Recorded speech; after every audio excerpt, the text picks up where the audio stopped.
திருவாரூர் மாவட்டம் கொரடாச்சேரி அருகே மின்சார வசதியின்றி டார்ச்லைட் வெளிச்சத்தில் படித்து 500க்கு 492 மதிப்பெண் எடுத்த அரசு பள்ளி மாணவி வீட்டிற்கு இலவச மின் இணைப்பு வழங்கப்பட்டுள்ளது.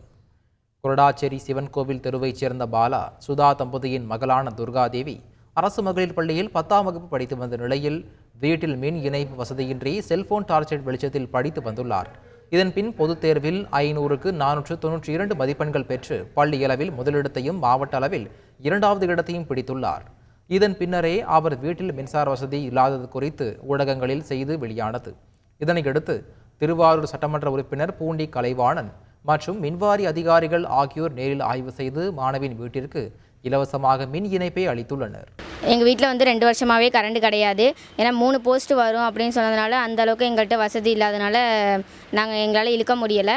அது நான் படித்தது எல்லாமே சார்ஜ் லைட் அடித்து செல்லு வச்சு அந்த மாதிரி தான் படிச்சுட்டு இருந்தேன். என்னோடய எய்ம் டாக்டர் ஆகணும்னு. இப்போ கரண்ட் இல்லாதப்பே நான் அந்த அளவுக்கு படிச்சிருந்தேன்னா இப்போ கரண்ட் வந்ததுக்கப்புறம் இன்னும் நல்லா படிப்பேன்னு நம்பிக்கையோடு இருக்கேன்.